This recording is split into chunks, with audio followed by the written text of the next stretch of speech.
아까 피청구인 측에서 을 127호증의 2를 제시하셨지 않습니까? 그것이 어디서 나온 건가요? 그 사진. 예. 저 사진은 칼라 복사가 된 걸로 보여지는데, 칼라 복사인데 저게 어디서 출처가 어디예요? 우리 을제 127호증의 2하고는 좀 다른 것 같아요. 127호증의 2는 수사기관에서 제출된 거고, 네. 흑백으로 뭐 복사한 거를 또 복사하고 이렇게 된 거고, 거기 지금 저 화면에 띄어져 있는 저 문서는 캡처한 건가요? 아니면 뭐 어디서 나온 건가요? 김어준의 뉴스공장에서 이제 이 박선은 의원실에서 제공했다라는 그거를 캡처한 네, 캡처를 해서 네. 이 부분은 자른 것이고요. 사실 이것은 제가 그 나중에 그러니까 그 홍장원에 대한 증인 신문 이후에 이 사진 파일만 다시 별도로 받은 것입니다. 사실 이 김어준의 뉴스공장에 나온 이 파일 자체도 흐릿해서 이 지금 사진을 출력한 것보다는 훨씬 더 해상도가 떨어집니다. 그러니까 그 사진이 어디서 나온 거예요? 이거는 제가 아는 기자로부터 받았습니다. 아, 그러면 혹시 청구인 측에서 저 원본이 있나요? 최초에 저기 박선은 의원실에서 제시했다는 네네네. 그 원본. 저희가 알기로는 저렇습니다. 저 부분이 박선원 의원이 그날 정보위 설명회 하던 날 그 여기 우리 사건에도 나온 그 김병조 TV 네. 김병조 의원하고 같이 저 곽종근 뭐 이진우 인터뷰하러 가서 그날 그래서 여기 정보위 참석을 할 수 없어서 김병기 의원이 대신 참석을 한 겁니다. 그래서 박선원 의원이 그 며칠 뒤에 홍장원 차장한테 따로 연락을 해서 내가 간사한테 그날 설명을 못 들었으니까 한 번 더 설명을 해달라 이렇게 해서 얘기를 듣고 저 메모를 홍 차장이 가지고 있던 메모를 박 의원이 카메라로 찍어서 폰으로 카메라에 담겨 있던 사진본이라고 알고 원본을 아직도 그러면 홍 차장님이 갖고 네네. 있는 그런데 저 버전하고 지금 수사기관에 제출된 버전하고 같은 문서로는 보이는데 뭐 삭제된 부분이 그렇죠. 있고 하니까 수사기관에 제출할 때는 아마 그런 부분을 삭제하고 제출한 것이 아닌가. 저희는 그렇게 짐작하고 있습니다. 그러니까 원본은 갖고 계시지 않군요. 네, 저희 사진만 폰에 다져 있는 사진만 가지고. 그러면 피청구인 측에서 그 아까 제시한 사진하고 을제 127호증의 2하고는 똑같지가 않아요. 그건 수사기관에서 제출된 것이니까 그거를 증거로 제출을 하시는 게 어떨까 싶은데 그게 칼라 복사가 돼 있어서 더 명확한데 원본이 없다면 네네, 추가로 가장 제출하도록, 원본에 가까운 것 같은데. 네, 추가로 제출하도록 하겠습니다. 예, 증인. 2024년 3월 말에 삼청동 안가에서 5명이 만난 거죠. 그렇습니다. 이제 대통령, 그다음에 국정원장인 증인, 국방부 장관인 신원식, 그리고 당시 경호처장인 김용현, 방첩사령관 여인영 그렇게 만났죠. 그렇습니다. 근데 거기에 방첩사령관 여인영이 왜 들어갑니까? 누가 불렀어요? 그건 뭐 조직을 대통령께서 하셨으니까 제가 잘은 모르겠습니다. 그 증인은 대통령 연락을 받고 참석을 한 건가요? 뭐 대통령실에 연락을 받았을 것으로 생각이 됩니다. 예, 예. 그 신원식 당시 국방부 장관은 당시 대통령이 비상한 조치가 필요하다. 군이 나서야 하지 않겠느냐는 취지로 말했다고 얘기를 하셨어요. 그리고 이제 그거에 대해서 그런 얘기 들은 적 있습니까? 그 대통령께서 나라 걱정을 하시고 예. 이렇게 해서 어떻게 나라를 끌고 갈 수 있겠냐라고 많이 걱정하셨던 건 기억이 나는데 저는 그 단어인 그 비상이라는 말을 들은 기억이 없습니다. 아, 비상이라는 말을 들은 네, 기억이 비상이나 조치나 이런 말을 들은 기억이 없습니다. 예. 그 당시에 신원식 장관은 반대를 했고, 반대를 했죠. 저는 그래서 나라 걱정을 하시는 대통령께 그동안 윤석열 정부가 아니, 쌓아왔던 신원식 장관이, 당시 국방부 장관이 어떻게 얘기했느냐 하는 거예요. 제 기억에는 무슨 반대라는 표현을 썼던 거는 기억 못 합니다. 예. 증인은 어떻게 얘기를 했나요? 네, 저는 그래서 윤석열 정부가 그동안 해왔던 특히 외교안보 분야에 있어서 여러 가지 성과들, 계속 남아있을 성과들을 설명을 드리고 그래서 이것들이 다 국민들의 평가를 받을 것이기 때문에 대통령께서 이렇게 부정적으로 생각하실 게 아니라 긍정적으로 생각하시는 것이 맞다라는 취지로 제가 말씀을 드렸습니다. 그 취지는 좀 반대한다는 취지로 말씀하신 것 같네요. 제가 완곡하게. 반대할 목적어가 네. 없었고요. 저는 다시 말씀드리지만 기억이 나면 기억이 난다고 말씀드리겠습니다. 근데 뭐 이미 신원식 안보실장도 얘기한 게 있으니까. 근데 저는 정말 그때 비상이라는 말씀을 들었던 기억이 안 납니다. 예. 기억나는 대로 말씀드리겠습니다. 그날 만찬이 끝나고 그 신원식 국방부 장관은 경호처장 김용현과 여인영을 데리고 국방부 장관 공관으로 갑니다. 그래서 그 어떤 비상 조치나 군에서 나서는 것에 대해서 반대하니까 대통령께서 혹시라도 그런 생각을 갖지 않도록 나는 국방부 장관으로서 절대 반대한다. 반드시 내 뜻을 전해달라. 이렇게 얘기를 김용현 그 경호처장한테 얘기를 했다는 거거든요. 그런 이제 그 증인은 이제 그날 모임 이후에 그 이러한 그 대통령이 언급한 그런 내용에 대해서 좀 부적절하거나 반대한다. 뭐 이런 취지의 의사를 전달을 한 적이 있었습니까? 그 3월 하순인데 그 모임 이후에는 뭐 그런 모임이 다시 없었고 그 다음에 김용현 장관이 경호처장이 아닙니다. 신원식 국방장관이 그 후속 모임 저녁을 가진 것도 사실은 비상계엄 이후에 저는 알게 됐고 계속 몰랐고 저한테 다시 무슨 비상조치라든지 비상계엄이라든지 하는 말씀을 대통령이 하신 적이 없습니다.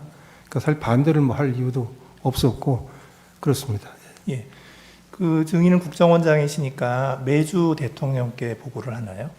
그렇습니다. 거의 뭐 빠짐없이 매주에 한 번씩 합니다. 그 보고를 할 때 혹시 그런 이야기가 오간 적이 없었습니까?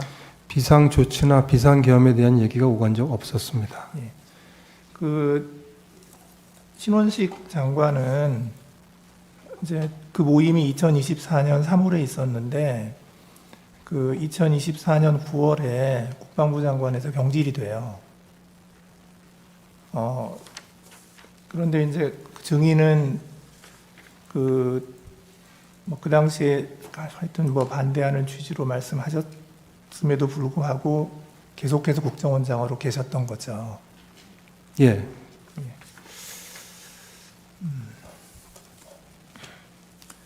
그 여인영 사령관은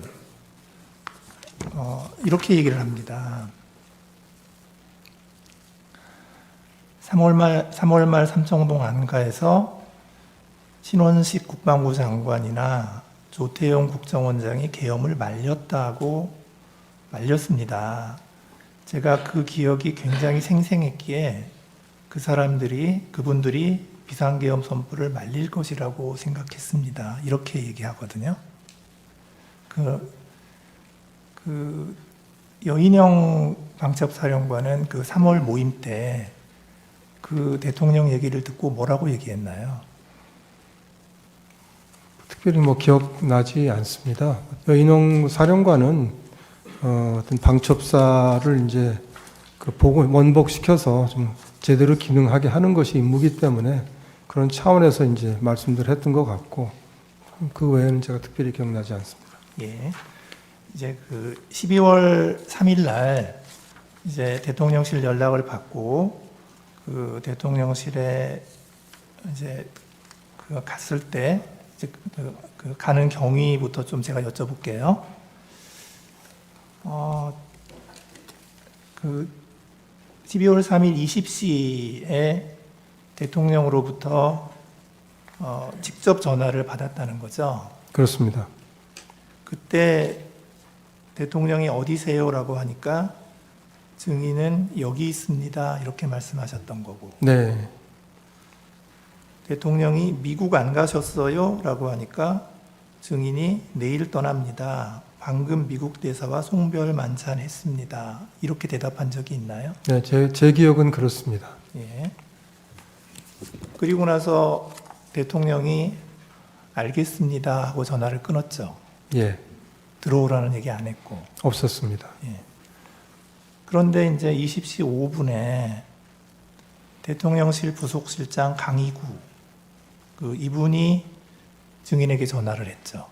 예, 그렇게 기억합니다. 전화를 해서 어디 계십니까? 하니까 증인이 내곡동입니다. 이렇게 대답을 했고요.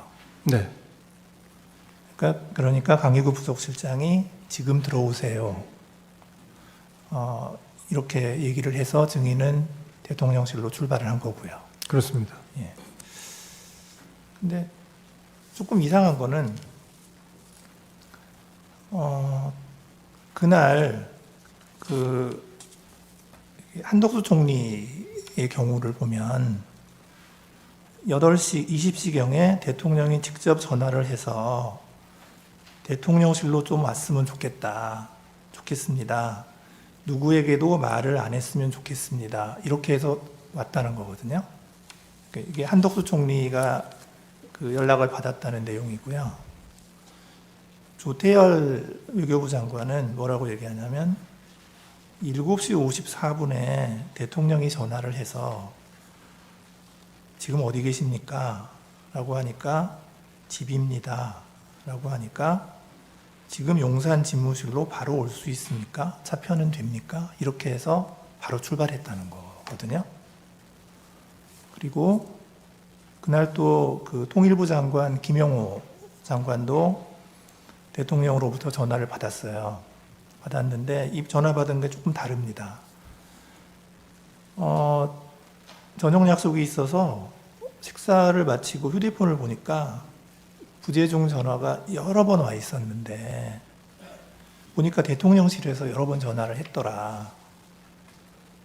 그리고 이제 그랬는데 대통령께서 바로 그때 전화를 해가지고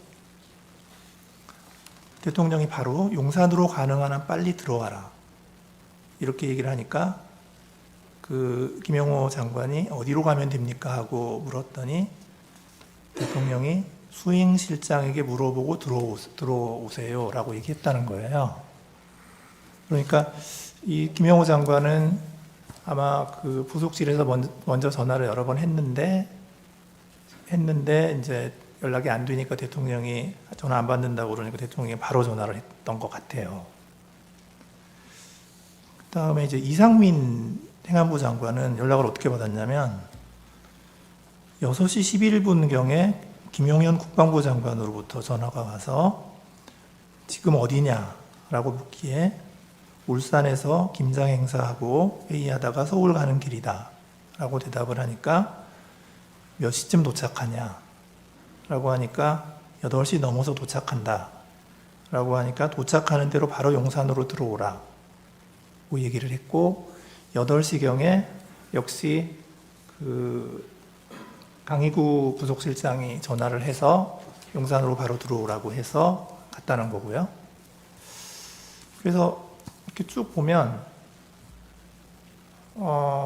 다른 분들은 전화를 한 번 받았어요. 대통령이 직접 전화를 하거나 아니면 부속실에서 전화를 하거나 증인만 2번 받았거든요. 왜 그랬을까요? 저로서는 뭐 알기 어려운 부분이고 제 기억에 따라 말씀을 드렸습니다. 증인이 대통령실에 들어갔을 때 집무실에 여러 사람이 있었죠. 네, 원탁에 앉아 계셨습니다. 예, 대통령이 있었고 한덕수 국무총리가 있었고 네, 김용현 국방장관이 있었고 예, 이상민 행안부 장관이 있었고 박성재 법무부 장관이 있었고 네, 그다음에 김영호 통일부 장관이 있었고요. 맞습니다. 그 당시에 이제 거기 있는 사람들이 다 말렸다는 거잖아요. 네, 다 걱정들 하고 반대하고 걱정하고 했습니다. 증인도 반대했잖아요. 저도 걱정을 했습니다. 네. 저는 반대라는 표현을 쓰지 않아서 언론 보도에서 제가 우려 표시를 했다고 표현했습니다. 우려의 표시를 했죠. 네. 그 당시에 이렇게 여러 명이 모여 있는 상태에서 증인이 발언한 게 그 전부입니까? 아니면 제 말은 대통령하고 독대한 적이 있느냐?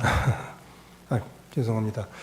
그 독대한 적은 없고요. 네. 그 제가 조사를 받으면서 이미 얘기를 한 것이지만 최상목 부총리가 대통령을 뵈러 들어갈 때 쫓아 들어가서 저도 한 말씀 하지 않으시도록 말씀드린 적이 있습니다. 그건 그 다음 나중 얘기예요. 예, 그건 최상목 부총리는 늦게 밤이죠. 왔으니까. 네. 그 나중 얘기거든요. 독대를 해서 무슨 말씀을 나눈 적은 없었습니다. 없고 최상목 부총리가 들어가실 때 제가 쫓아 들어갔던 적이 한 번 있습니다. 쫓아 들어가서 역시 반대. 네. 그건 뭐 반대는 아니지만 하여튼 우려. 하시지 말도록 말씀드렸습니다. 자, 그러면 지금부터 잠시만 주목해 주시기 바랍니다. 제가 구독자분들을 위해서 선물 하나를 준비했는데요. 제가 항상 여러분들께 드리는 말씀이 있습니다. 뉴스만 평소에 잘 챙겨보셔도 돈이 되고 돈을 벌 수 있다라고 말씀을 드렸는데요. 여러분들은 여기 보시는 삼성전자 뉴스를 보고 어떤 생각이 드세요? 아니면 정치인들의 뉴스, 날씨 뉴스를 보고는 어떤 생각이 드시나요? 그냥 뉴스만 보고 끝내는지 아니면 이 뉴스를 어떻게 이용할 수 있는지 이 부분을 고민하고 계시는지를 되물어보고 싶습니다. 그 이유가 뭐냐 하면 제가 지난번에 여러분들께 뭐라고 말씀을 드렸었죠? 지금은 반도체 섹터를 눈여겨보셔야 한다고 말씀드렸습니다. 그리고 나서 이런 썸네일들 뉴스를 통해서 많이 보셨을 겁니다. 반도체 내용이 이슈가 됐을 때 부자들은 어떻게 생각한다? 반도체 관련주들은 뭐가 있는지, 어떤 종목이 가장 좋은지, 어디에 투자해야 돈이 몰리는지 자연스럽게 생각한다고 제가 말씀을 드렸죠. 그 이유가 뭐냐 하면 부자들이 봤을 때는 이슈가 곧 돈으로 이어지고 그 이슈가 나에게 돈을 벌어준다는 경험적 확신이 있기 때문에 부자들은 항상 이런 사회적 이슈를 관심 있게 챙겨본다고 제가 말씀을 드렸습니다. 이번에도 마찬가지인데요. 제가 지난번에 시청자분들과 함께하는 주식으로 수익 내기 이벤트를 진행했었죠. 당연히 100% 무료로 진행을 했었고요. 여기 보시면 아시겠지만 제가 지난번에도 구독이라고 보내주신 모든 시청자분들께 반도체 관련주 중에 가장 크게 급등할 딱 한 종목, 많은 종목도 아니라 한미반도체 한 종목을 여러분들께 추천드렸어요.